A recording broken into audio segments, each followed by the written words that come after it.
오늘 이 아침 우리에게 주신 말씀은 시편 17편 6절에서 15절입니다. 하나님이여 내게 응답하시겠으므로 내가 불러사오니 내게 귀를 기울여 내 말을 들으소서. 주께 피하는 자들을 그 일어나 치는 자들에게서 오른손으로 구원하시는 주여, 주의 기이한 사랑을 나타내소서. 나를 눈동자같이 지키시고 주의 날개 그늘 아래 감추사. 내 앞에서 나를 압제하는 악인들과 나의 목숨을 노리는 원수들에게서 벗어나게 하소서. 그들의 마음은 기름에 잠겼으며 그들의 입은 교만하게 말하나이다. 이제 우리가 걸어가는 것을 그들의 에어싸워 노려보고 땅에 넘어뜨리려 하나이다. 그는 그 움킨 것을 찢으려 하는 사자 같으며 은밀한 곳에 엎드린 젊은 사자 같으니이다. 여호와여 일어나 그를 대항하여 넘어뜨리시고 주의 칼로 악인에게서 나의 영혼을 구원하소서. 여호와여 이 세상에 살아있는 동안 그들의 분깃을 받은 사람들에게서 주의 손으로 나를 구하소서. 그들은 주의 제물로 배를 채우고 자녀로 만족하고 그들의 남은 산업을 그들의 어린 아이들에게 물려주는 자니이다. 나는 의로운 중에 주의 얼굴을 배우리니 깰 때에 주의 형상으로 만족하리이다. 아멘. 좌우로 인사 나누죠. 좋은 아침입니다. 네, 참 좋은 아침이네요. 이 아침 첫 시간 하나님께 드리기 위해서 거룩한 발걸음을 되신 여러분, 또 가정에서 유튜브를 통해 함께 예배에 참여하고 계신 우리 교회 여러분 주의 이름으로 축복합니다. 시편 17편은 다윗의 시입니다. 모두 15절로 되어 있는 짧은 시입니다. 지난주 말씀 나눴던 것처럼 1절부터 5절까지는 나를 살피시는 하나님, 그리고 오늘 본문은 나를 지키시는 하나님. 그러니까 시편 17편은 나를 살피시고 지키시는 하나님에 대한 이야기가 가득 채워져 있습니다. 말씀드렸던 것처럼 시편 17편은 다윗이 극심한 고난과 억울한 상황 속에서 하나님의 공의로운 판결을 고하면서 하나님, 옳고 그름을 다 하나님은 아시지 않습니까? 옳은 대로 옳게 행하는 대로 상급을 주시고 옳지 않는 일을 하는 불의한 자들 반드시 하나님 벌을 주셔야 합니다. 이런 이야기죠.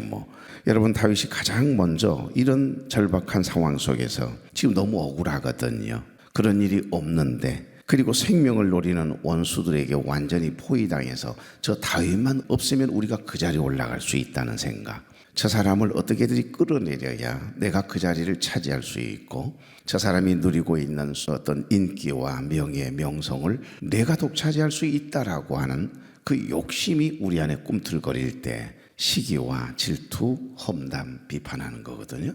이게 무서운 겁니다. 내 안에 있는 욕심이 그러는 거예요. 리비도라고 하는 욕동이라고 하는 에너지가 있습니다. 우리 안에 하나님이 주신 좋은 에너지인데 그걸 나쁘게 사용하면, 좋지 않는 생각을 가지고 그 에너지를 쏟아내면 결국에는 자기도 더럽히고 남도 더럽히고, 자기도 아프게 하고 남도 아프게 하고. 하나님이 우리에게 주신 최고의 선물이 모르긴 해도 삶의 에너지, 그리고 부부간에는 영적, 성적인 에너지도 마찬가지입니다. 이것을 리비도라고 하는 단어를 사용하거든요. 이 욕동은 좋은 거예요. 나쁜 것 아니에요. 좋은 에너지예요. 그것을 좋은 데 사용하고 좋은 생각을 가지고 그 에너지를 사용하게 되면 정말 행복한 가정, 행복한 부부, 그리고 행복한 여러분이 될 수 있는 거지요. 영적인 좋은 에너지를, 하나님이 주신 그 영적인 에너지를 선하게 아름답게 사용해 보십시오. 그럼 복이 됩니다. 은혜가 되고 지칠 줄 모르거든요. 주의 일을 하면서도, 기도 생활하면서도 지치지 않아요. 힘들다 그런 생각 안 들어요. 오히려 기도하는 자리에 가야 하는데 자꾸 내가 좋아하는 그 취미가 자꾸 나를 끌어당겨가요. 내 어떤 생각이 자꾸 나를 이 육적인 생각에 그만 사로잡히게 만들면 그 엄청 억울합니다. 억울해. 난 기도하고 싶은데, 나는 예배 자리에 가서 주를 향한 그 갈망, 하나님의 말씀에 대한 그 갈망, 그걸 어떻게든지 해소하고 그 영적인 에너지를 공급받아야. 아니, 오늘 우리도 밤새 여러분 충전시키고 오지 않았나요? 충전 안 시키면 오늘 못 쓰는 겁니다. 밤새 이 휴대폰 하나도 매일매일 이것이 야야 눈금이 어느 정도 되는, 40%, 오이구 이거 35% 큰일 났다 그러잖아요. 여러분, 차량을 운전하다가 보면 갑자기 기름이 다 떨어져 간다라고 하는 신호가 딱 들어오는 순간, 그러고도 여러분 70km, 어떤 차는 120km까지 갈 수 있거든요.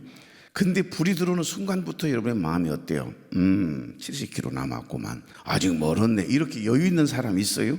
와, 대단해요, 대단해. 그런 여유가 있는 사람은 그렇게 사세요. 괜찮아요. 여러분 잘 살고 계시는 거예요. 근데 우리는 불 들어온 그 순간부터 이거 주유소 빨리 가서 넣어서 이 불을 없애야만이 내 마음에 평강이 찾아오면 뭐예요? 찬송가 가사 같아. 그러지 않나요? 그런데 과연 영적인 에너지가 소멸되고 있는데 하나님이 주신 나에게 주신 좋은 에너지가 사라져가고 있는데 그런데도 절박한 마음이 없다. 이거 무딘 것인지 아니면 영적인 일에 관심이 없는 것인지 나 모르겠어. 나도 모르겠어. 작은 것 하나에도 우리가 그렇게 얼마나 마음 조아리면서 그 에너지를 충전하기 위해서 애를 쓰는데 과연 여러분은 그 갈급한 마음을 어디에서 충전하십니까? 지금 다윗은 너무 억울해요. 이렇게 잘못된 에너지를 잘못된 곳에 사용하고 있는 이들 때문에 생명을 노리는 원수들에게 포위당한 절박한 상황에 놓여 있는 그런 상황이거든요. 여러분, 이런 위기 가운데 있었던 다윗이 지금 이 시를 쓰고 있는 거예요. 그러니까 나를 살피시는 하나님, 나를 지키시는 하나님이라고 하는 이 고백은 그냥 가벼운 고백이 아닙니다. 지금 나는 곧 죽게 됐어요. 억울하게. 그리고 절박한 상황이거든요. 그 위기 가운데 있던 이 다윗이 가장 먼저 찾은 게 뭐냐? 그게 중요한 겁니다. 그 힘들고 위급한 상황에, 억울한 상황에, 그 환난 중에 가장 먼저 찾은 게 뭘까요? 하나님이라고 고백하고 있습니다. 우리가 살아가는 이 세상은 참으로 많은 위험과 불안 속에 놓여 있습니다. 아무리 우리가 철저하게 준비하고 대비한다고 해도 우리 힘만으로는 막을 수 없는 인생의 큰 풍랑이 파도가요 예고 없이 몰려올 때가 있거든요. 그럴 때 우리는 누군가 나를 지켜주기를, 안전한 피난처가 되어주기를 간절히 원하는 마음이 우리 안에 있거든요. 오늘 여기 본문은 다윗의 그런 마음으로 하나님께 드리는 간절한 기도입니다. 다윗은 지금 사방에서 자신을 애워싸고 목숨을 노리는 대적자들 앞에 지금 서 있는 거예요. 자, 12절. 그는 그 움킨 것을 찌질이 하는 사자 같으며 은밀한 곳에 엎드린 젊은 사자 같으니이다. 이러고 노리고 있는 거예요. 아니면 그 먹잇감을 딱 이게 숨통을 물고 좀 끊고 안 넣고 있거든요. 이제 숨 끊어지면 죽는 겁니다. 이런 상황이라 이 말이에요. 그는 움킨 것을 이제 찢으려고 하는 그 찰나라 이 말입니다. 그런 사자같이 은밀한 곳에 엎드린 젊은 사자들은 또 나를 어떻게든지 지금 그 먹잇감을 확 움켜쥔 채 이러고 있는데 또 다른 젊은 사자들이 주위에 그냥 노리고 있는 거예요. 그 먹잇감 조금이라도 빼앗아 나누어서 먹으려고. 이런 상황에 놓여 있는 지금 다윗의 상황을 이야기하는 겁니다. 그들은 마치 먹잇감을 발견하고 움키려는 사자 같고 은밀한 곳에 엎드린 젊은 사자 같다, 이런 표현을 쓰고 있네요. 이 생명의 위협을 느낄 때 생명의 주인 되신 하나님께, 절체절명의 위기 속에서 다윗은 지금 하나님께 시선을 고정하고 있다, 이 말을 지금 고백하고 있는 거죠.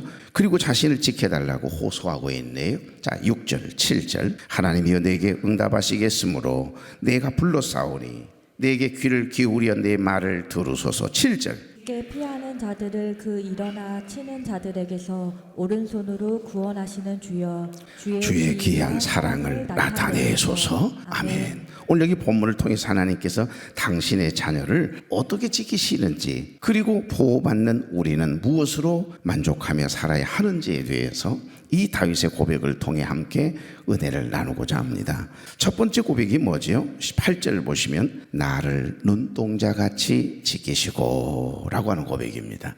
나를 눈동자처럼 지키신 하나님. 여기 8절 나를 눈동자같이 지키시고, 상반절 그러죠. 여기 눈동자는 히브리어로 이숀이라고 하는 단어를 썼습니다. 좀 특별해요. 이숀. 이 단어는 몰라도 좋은데 의미는 알아야 되잖아요. 작은 사람이에요. 작은 사람. 그러니까 작은 사람이라고 하는 뜻을 담고 있는 이 이숀이라고 하는 단어가요, 영적인 깊은 의미가 있습니다. 상대방의 눈동자를 들여다볼 때 제가 박보란 집사님을 쳐다보고 있는데 쳐다보는 그 눈동자 안에 내 모습이 비추일 때가 있죠. 그럴 때가 있잖아요. 그러니까 지금 그 고백이에요. 상대방의 눈동자를 들여다볼 때 그 안에 비친 나의 아주 작은 모습, 난장이처럼 그 작은 모습을 눈동자라고 표현하거든요. 그러니까 이 고백은 하나님께서 우리를 보실 때 당신의 눈 안에 우리가 담겨 있다, 그런 뜻입니다. 눈동자처럼 당신의 눈 안에, 그 시선 안에 우리가 담겨 있는 거예요. 여러분 생각해 보십시오. 이 눈동자는 동공이라고 하잖아요. 눈에 먼지 하나가 탁 들어오면 어때요? 순간 눈꺼풀이 감기면서요. 그러면서 차단하지요. 그 고통은 이루 말할 수가 없거든요. 안 보이니까요. 그 따갑잖아요. 아마 우리 인체의 구조 속에서 가장 민감한 곳이 바로 눈동자, 그렇게 표현하거든요. 그러니까 이 눈동자는 우리 몸에서 가장 예민한 곳, 아주 작은 먼지 하나만 다가와도 눈꺼풀이 즉각적으로 반응을 해서 딱 샷다 마우스라 그래, 딱 닫아버리거든요. 그러니까 하나님은 우리를 그렇게 소중하게 눈동자처럼 지키신다는 거예요. 그래서 주님을 피난처 삼는 사람들의 작은 신음에도 우리 하나님께서는요 다 반응하세요. 어제 아침 여러분, 하갈이 버려진 광야에 내동댕이 쳐졌습니다. 그리고 온 사방에는 그늘이 없어요. 작은 가시나무, 풀도 아닙니다. 그 뜨거운 태양이, 장렬하고 있는 이 태양이 뜨겁게 내리쬐는데 그늘할 데가 없어요. 나무는 아주 조그만한 관목이에요. 가시나무단 말입니다. 그리고 어디에서 그늘을 삼아서 쉴 수도 없는 상황에 물이 떨어졌으니 그 상황이 얼마나 애절해요. 하나님은 우리를 이렇게 눈동자처럼 지킨다라고 하는 것. 이스마엘이 쓰러져 있을 때 작은 이 아이가 물을 못 먹어가지고 곧 죽어가요. 헐떡이면서. 그런데 부르짖는 큰 소리를 하염없이 통곡을 하며 우는 하갈의 소리보다도 숨도 못 쉬고요, 지금 소리도 못 내고 이러면서 죽어가는 신음하고 있는 이스마엘이라고 하는 어린아이의 소리를 들으시고 그러셨잖아요. 어제 아침 본문에. 그렇습니다. 우리 주님은 피난처 삼는 사람들의 아주 작은 신음에도 반응하시는 하나님, 이것이 복음이에요. 우리가 선해서 의로워서 특별해서 대단한 능력이 있어서가 아닙니다. 죄인된 우리가 하나님의 은혜로 예수 그리스도를 믿음으로 하나님의 자녀가 되었기 때문에 우리 한 사람 한 사람을 당신의 시선 안에 딱 넣으시고 눈동자처럼 우리를 살피시고 지키신다, 이 고백입니다. 그래서 우리를 눈동자처럼 살피시고 지키시기에 우리는 안전한 줄 믿습니다. 종교개혁자요 위대한 신학자였던 깔뱅이라고 하는 분이 존 칼빈이죠. 우리 장로교회 창시자지요. 그러니까 존 칼빈은 눈동자처럼 지키시고 주의 날개 그늘 아래 감추신다. 이것은 다윗의 이 은유적인 표현에 깊이 주목을 하면서 그는 하나님께서 우리를 단순히 소유물로 지키시는 것이 아니라 신체 중에 가장 민감하고 소중한 부위인 동공처럼 우리를 아끼신다, 이렇게 해석해 놓았어요. 눈동자보다도 더 세밀하게, 그러니까 눈동자 안에 있는 이 까만 점이 동공이라고 하지 않습니까? 동공처럼 우리를 아끼신대요. 눈 중심부에 있는 검은색 원형이 사실은 동공이거든요. 쉽게 설명하면 카메라의 조리개와 같은 거거든요. 그래서 밝은 곳에서는 이 동공이 어떻게 돼요? 작아져요. 밀어내거든요. 멀리 세밀하게 봐야 되니까. 그러니까 아주 밝은 곳에서는 우리 동공이 이렇게 작아진다 그래요. 그러나 빛이 너무 들어오지 않는 어두운 곳에서는 이 동공이 벌어져요. 벌어져야만이 그 잘 희미하게 보이는 것을 선명하게 가서 봐야 되니까요. 이 동공이라고 하는 게 참 묘합니다. 영적인 원리도 마찬가지예요. 성령의 빛이 이렇게 비추 있는 곳에서는요, 우리의 영적인 동공이 작아지거든요. 멀리. 이러면 영적 분별력을 의미한다라고는 저는 생각이 들었습니다. 이 동공이라고 하는 게. 그러나 어두운 곳, 마음이 어두워져 있을 때, 그럴 때는 우리의 동공이 켜져요. 왜? 조그만한 빛이라도 모아가지고서 사물을 보아야 되기 때문에 그러는 거죠. 이해되시나요? 그런 거예요. 그게 영적 분별력입니다. 이것이 영성이고요. 동공의 영성 이야기하겠네 이러다가 우리가 고통받을 때, 힘들고 어려울 때, 하나님의 도움이 필요할 때 하나님도 그만큼의 아픔을 느끼시고 보호하신다라고 하는, 하나님이 공감하신다라고 하는 깊은 의미로 존 칼빈은 해석하고 있거든요. 자, 두 번째 고백입니다. 8절의 하반절, 주의 날개 그늘 아래에 감추사 그랬네요. 여러분 생각해 보십시오. 주님의 날개는 얼마나 클까? 한번 생각해 보신 적이 있으신가요? 독수리의 날개 얼마나 큽니까? 대단하죠. 뭐 이러지도 않아요. 쫙 펴기만 하면 쫙 이러면서 멀리 내다보는 그 시안이 있다고 하지 않습니까? 주의 날개 그늘. 어미새가 새끼를 이렇게 품어가지고 보호하는 모습을 연상케 하는 그런 고백입니다. 그러니까 폭풍우가 막 몰아칠 때, 혹은 맹수가 노리면서 공격하려고 할 때 어미새는 제일 먼저, 이 병아리들은 놀래면 새끼들도 마찬가지잖아요. 짐승의 새끼들 그 어머니 품속으로 막 들어가잖아요. 그 날개 아래로 탁 숨어요. 그러니까 자신의 넓은 날개를 가지고 새끼를 품속에 딱 안아가지고 감추는 것처럼 비를 맞지 아니하도록 어미새가 자기는 비를 다 맞아가면서도 날개를 펴서 이 새끼를 집어넣잖아요. 비 안 맞게 하려고. 공격하는 맹수들로 인하여서 안전하게 지키기 위해서. 그래서 이 어미새의 날개는, 그곳은 단순히 비를 피하는 장소가 아닙니다. 심장 소리를 들을 수 있는 어머니의 사랑이 느껴지는 사랑의 공간, 이것이 주의 날개 아래입니다. 지금 다윗은 너무 춥고 두려운 광야와 같은 힘든 상황에 놓여 있었지만 주의 날개 그늘 아래로 피하는 것이 가장 안전하고 평안하다라고 하는 것을 너무 잘 아는 거예요. 이 세상에 물질이 여러분을 안전하게 지켜준다? 여러분이 가지고 있는 명성, 지위, 그것이 나를, 우리 가정을 지켜주는 게 아니죠. 주의 날개 아래 있어야 가장 안전한 거예요. 이것은 하나님의 철저한 보호하심 뿐만 아니라 하나님과의 친밀한 교제를 의미하거든요. 하나님의 숨결, 하나님의 마음을 느끼고 체득하고 공유하면서 그 행복을 누린다. 상상할 수 없는 행복이고 평안이지요. 평안을 너에게 주노라. 세상이 주울 수 없는, 세상이 알 수도 없는 평안, 평안, 평안.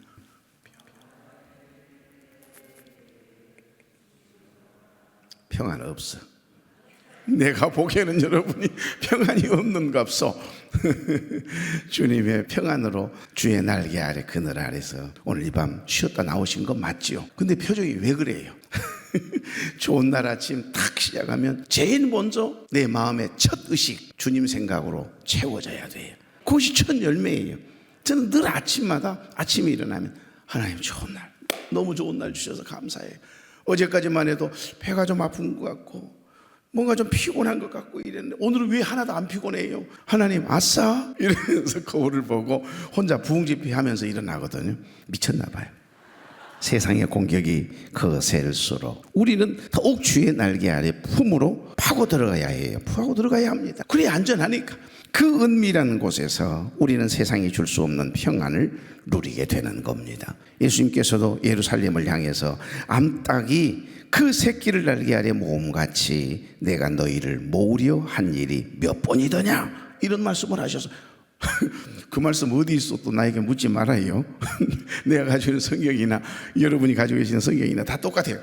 그러니까 이 십자가는 우리를 안전하게 덮어주시는, 우리의 모든 죄를 태워버리고 사해주시는 가장 완전한 피난처, 하나님의 날개인 줄 믿습니다.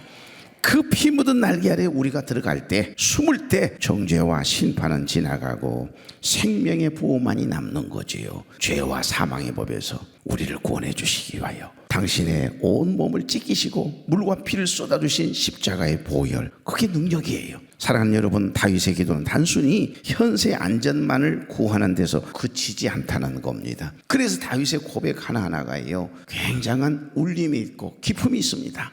마지막 세 번째 고백 보실까요? 14절 15절입니다. 다 같이. 여호와여, 이 세상에 살아있는 동안 그들의 분깃을 받은 사람들에게서 주의 손으로 나를 구하소서. 그들은 주의 제물로 배를 채우고 자녀로 만족하고 그들의 남은 산업은 그들의 어린 아이들에게 물려주는 잔이이다.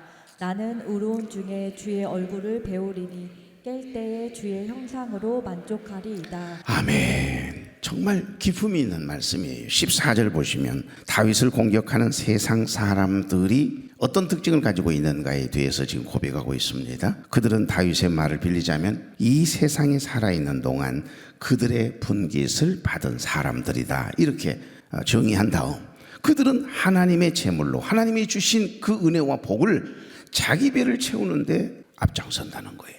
그리고 자녀를 만족하게 하고 남은 산업을 어린 아이들에게 물려주는 것, 그것이 최고의 행복이고 복이라고 생각한다는 겁니다. 겉으로 보기에는 그들이 성공한 것 같고 아무런 부족함이 없어 보이죠. 부럽기까지 하지요. 그러나 다윗의 시선과 생각은 완전히 달라요. 그게 중요합니다. 세상 사람들 눈에 보이는 재물과 자손의 번성으로 만족하고 행복하다고 이야기하지만 사실 그게 영원하지 않다는 거예요. 유한하다는 겁니다. 그래서 큰 어린 시절에 큰 부자였던 가정들이 있는데 그 가정의 후손 봐봐. 애게게 지금 너무 가난해지고 빚지고 왜? 하나님이 부어주신 그 많은 재물들, 은혜들을 자기 배를 채우는 일에 오로지 내 새끼만 생각하며 살았기 때문에 이제 뭐 심은 게 없는데요, 뿌린 게 없는데 거둘 게 없는 거죠. 그게 우리 어르신들 조상들의 삶을 통해서 우리 어린 시절과 지금의 삶을 한번 비교해봐요. 사회학자들은 또 연구까지 합니다. 모든 분들을 면밀히 만약에 추적 조사를 해본다면 딱 나뉘어지거든요. 그런데 그때 찢어지게 가난하고 힘들었음에도 불구하고 머슴을 몇십 명씩 들면서 상상할 수 없는 논마지기를 가지고 날마다 쌀밥에 밥을 드시던 분들이 이웃은 돌아보지 않고 나눌 줄도 모르고 하나님 섬기는 건 뭐 없지요. 당연히 배가 부른데 여유가 있는데 뭐 하려고 교회다가 갔다가 그런 분들은 사실 거의 다 무너졌더라고요. 그런데 그 가난함 속에서도 가족들과 작은 것 하나 나누면서도 행복을 나누고 무엇보다도 하나님을 섬기면서 오직 하나님께 마음껏 시간과 마음과 물질을 드리고 이웃과도 나눌 때 쓰고도 나무 맺게 하시는 그 하나님의 은혜 때문에 자손들이 번성하고 은혜 가운데 믿음 안에 살아가는 모습, 그것이 증언 아닌가요? 그렇습니다, 여러분. 세상 사람들은 눈에 보이는 재물과 자손의 번성으로 만족하지만 그것은 유한한 것이다. 영원한 생명을 주는 것이 아니다. 이것이 다윗의 생각이에요. 다윗의 사고예요. 그래서 다윗은 15절에 위대한 신앙의 고백을 해요. 다 같이 나는 의로운 중에 주의 얼굴을 배우리니 깰 때에 주의 형상으로 만족하리이다. 아멘. 이것이 바로 피난처 되신 하나님의 보호를 받는 성도들의, 하나님을 믿는 사람들의 품격이에요. 품격. 여러분, 세상 사람들은 더 많이 가져야 만족하고 더 높이 올라가야 안심합니다. 하지만 하나님의 자녀는 상황이 어떠하든 주의 얼굴을 뵙는 것으로, 주님을 닮아가는 것으로 만족한 거예요. 하나님이 나의 보호자가 되시고 나의 기업이 되신다는 확신이 있기 때문에 우리는 영적인 풍요를 누릴 수 있는 줄 믿습니다. 그래서 했을까요? 찰스 스펄전 목사님은 14절에 금생의 분깃과 15절에 주의 형상을 이렇게 대조하면서 세상 사람들은 이 세상의 것, 재물, 자녀들의 성공으로 배를 채우고 만족하지만 예수를 믿는 사람들은 그것으로 만족할 수 없는 존재임을 역설하고 있거든요. 그는 성도의 만족은 뭐냐? 아침마다 깨어날 때 주의 얼굴을 보는 것이다. 그리고 주님을 닮아가는 것, 주님의 제자가 되어서 주님을 닮아가려고 애를 쓸 때 그 최고의 만족이고 행복이다. 이렇게 해석을 해놓았어요. 참 기가 막히잖아요. 말씀을 맺습니다. 세상의 부요함보다도 주님과 친밀함을 유지해 나가는 것, 내가 이 세상의 그 어떤 것보다도 주님 앞에 나와 예배를 드리는 이 시간이, 아침에 깰 때도 주님 생각, 잠자기 전에도 주님 생각으로 가득 채워져서 성령 충만, 은혜 충만, 말씀 충만, 이 은혜 안에 살아가는 그 행복을 누리며 살아간다는 것, 그것이 최고의 복이고 행복임을 지금 다윗은 고백하고 있는 겁니다. 사자같이 이곳저곳에서 나를 삼키려고 달려들지만, 덤벼들지만 세상의 위협 속에서도 우리 하나님께서는 우리를 눈동자처럼 지키시는 하나님, 그 하나님을 신뢰하십시오. 그리고 우리가 피할 곳이 없어서 방황하고 두려워하고 있을 때 피난처 되신 우리 주님께서 넓은 주의 날개를 펴셔서 날개 아래 그늘로 우리를 안전하게 덮어주시는 그 은혜가 저와 여러분에게 있음을 믿으십시오. 세상에 썩어질 것들이 아니라 영원하신 주님의 형상과 주의 임재로 인해서 참된 만족을 누리는 그런 삶이 복 있는 삶임을 다윗은 고백하고 있는 겁니다. 사랑하는 교회 여러분, 상황이 여전히 어렵고 대적들이 나를 둘러싸고 있을지라도 주의 얼굴을 보는 것만으로 충분하다라고 하는 이 고백, 이것이 진짜 영성이고 진짜 믿음이에요. 주님 한 분만으로 만족함이 있습니까? 없습니까? 한번 여러분 자신에게 물어보세요. 나 다른 거 없어도 주님 한 분이면 충분해. 주님은 전부예요. 전부. 온전하신 분이세요. 전능하신 분이세요. 못하실 것이 없으신 하나님이세요. 그 하나님이 나의 하나님인데 뭐가 부럽고 뭐가 부족하다고 그렇게 원망하고 불평하면서 날마다 부정적인 말을 쏟아내고 부정적인 생각을 하면서 그렇게 삶을 비관하십니까? 그런 분이 이 자리에는 없기를 바랍니다. 세상의 것들은 잠시 있다가요 사라져버릴 안개와 같은 거예요. 그러나 주님의 품은 영원한 피난처입니다. 여러분, 세상의 위협이나 결핍 때문에, 없는 것 때문에 두려워하고 원망하고 속상해하지 말고, 하나님은 저와 여러분을 눈동자처럼 지키신다. 그리고 세상이 줄 수 없는 하늘의 위로와 평안을 부어주시는 분이시다. 내가 위급한 상황에 놓여 있을 때 오미새가 날개를 펴서 그 새끼를 이 날개 그늘 아래로 안전하게 품어서 딱 모으듯이 나를 지켜주시고 나를 붙잡아 주시고 나를 살피시는 분은 하나님이시다. 이 고백이 저와 여러분의 고백 되기를 바랍니다. 좋으신 하나님, 좋은 날 좋은 아침을 주시니 감사합니다. 오늘도 단잠을 깨워 첫 시간을 하나님께 드리기 위해, 또한 주일을 준비하고 성전을 청결케 하기 위해 거룩한 발걸음을 뗀 당신의 사랑하는 백성들이 여기에 있습니다. 다윗의 고백처럼 우리도 주님의 날개 그늘 아래 늘 거하기를 원합니다. 세상은 우리를 흔들고 넘어뜨리려 하지만 주님께서 우리를 눈동자처럼 지키시고 보호하여 주신다는 말씀에 큰 위로와 힘을 얻습니다. 세상 사람들처럼 눈에 보이는 재물과 성공으로 만족하며 살아가지 않게 하시고 오직 주의 얼굴을 보는 것으로, 매일매일 주님과 행복한 동행을 이루는 것으로 기쁨을 행복을 삼는 복 있는 종들이 되게 해 주시옵소서. 힘들고 지친 교우들이 있습니까? 주님의 품이 가장 안전한 피난처임을 깨닫게 하시고 십자가의 사랑으로 은혜로 덮어주옵소서. 이 아침 주님의 형상으로 만족하며 세상이 줄 수 없는 평강을 누리게 하옵소서. 우리의 영원한 피난처 되신 예수 그리스도의 이름으로 기도하옵나이다. 아멘.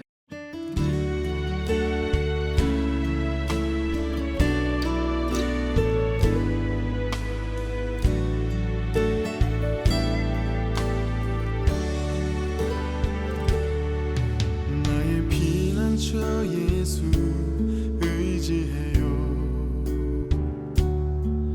나의 피난처 예수 의지해요. 나의 가는 길에 거센 바람 몰아쳐와도 나의 피난처 예수 의지해요. 나는 영원히 주님 사랑해요. 나는 영원히 주님 사랑해요. 세상 어떤 것도 나의 사랑 끊을 수 없네. 나는 영원히 주님 사랑해요. 아바 아버지, 나를 사랑하시니 나의 모든 것 주께 드려요.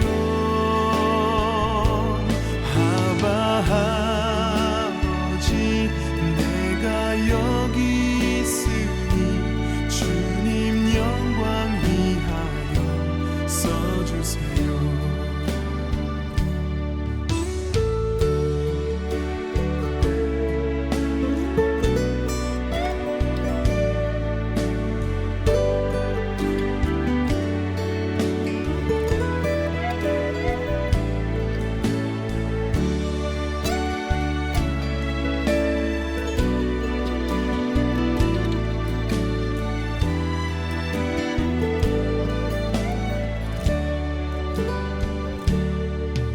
나의 피난처 예수 의지해요. 나의 피난처 예수 의지해요.